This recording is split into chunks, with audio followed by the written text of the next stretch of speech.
What up, family? It's your boy SNTV, man, coming back at y'all with another video. I figured since I didn't finish the Chirac Street Legends today, I would go ahead and give y'all something.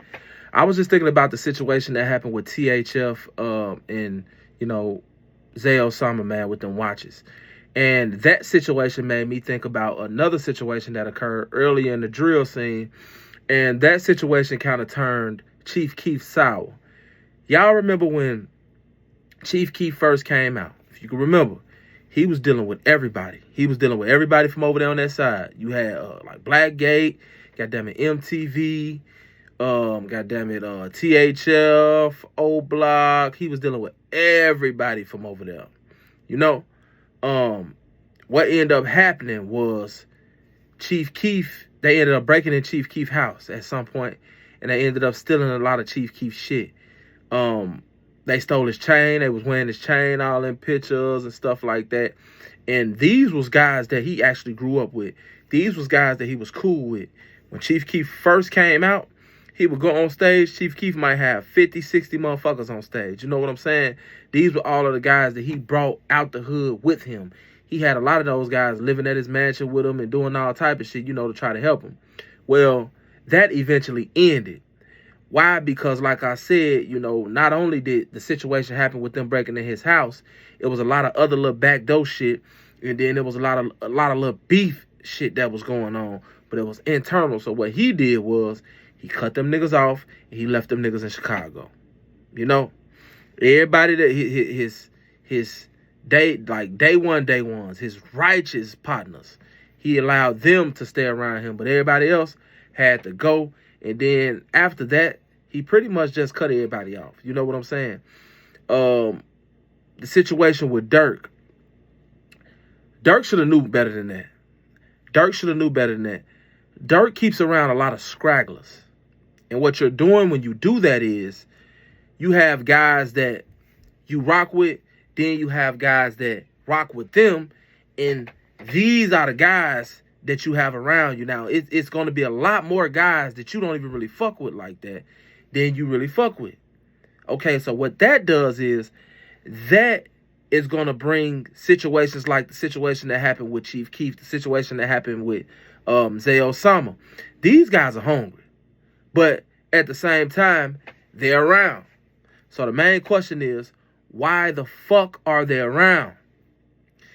You need certain guys around you for certain reasons. If there's not a reason for you to be around, these guys don't need to be around.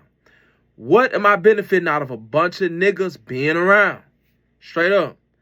I would rather be around women. Me, myself, personally. At least they do have a coochie. These guys being around are literally the equivalent of fucking third, fourth, fifth legs. Like, these motherfuckers are literally just hanging around, seeing what they can get. Real talk. So you go perform or you go out or whatever. When you're not around these guys, the people that you're doing business with, they may be around some of these guys. Some of the people that you're doing business with may take a liking to some of these guys. Like how T Grizzly took a liking to a lot of 4-7. A lot of 4-6. You see what I'm saying? And these guys are around, like I said, looking for nothing but come-ups. They're not around for security. They're not around to help out with the song cadence or the clothing or none of that. They just around. They just around going live and, being around the stars. They really got a free trip for real. Half of them ain't even feeding themselves. You see? But what do you do when you do that? You're inviting problems. Because if you ask me, Dada and Kino should have never been around Zay. And when something like that happens, okay, Zay is a part of OTF. Well, he was a part of OTF. So we just gonna say Zoo. Zoo and Dirk are like this. Dirk signed Zay Osama to OTF. So when THF, these guys who ain't even really OTF for real, come in stealing shit from our artists, guess what they doing? They causing a rift in this whole thing. And I'm really responsible for it. Because if my word don't mean enough to these guys for them to be like, fuck it. I should mean enough for these guys for them to be like, man, I ain't even finna do this shit because this Dirk artist. You know? But I'm not finna allow it to get to a certain point if something like that does happen. Dirk should have spoke up. Dirk should have said something. He should have did what he could to prevent that shit.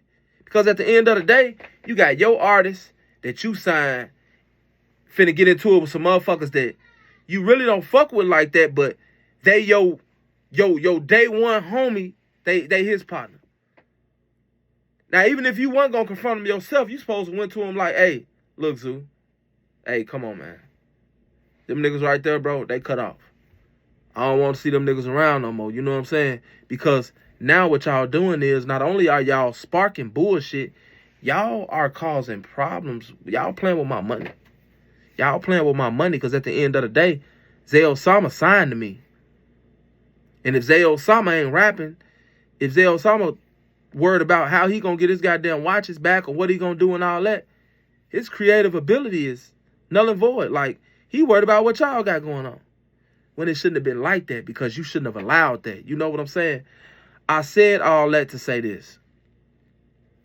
Keep that dead weight from around you.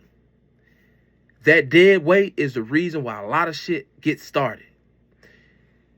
One thing you'll never see, or you may see it occasionally, but not often. You'll never see a motherfucker with money going to clubs in the hood where you got to pay $5 and $10 to get in. You know why? Because that's not their crowd. They ain't got nothing to lose. You got something to lose. So when the shit hits the fan, you're going to be the one held responsible. And the more people you got around you, that's the more people you got to try to control. And you ain't going to be able to control these niggas. Especially not these days.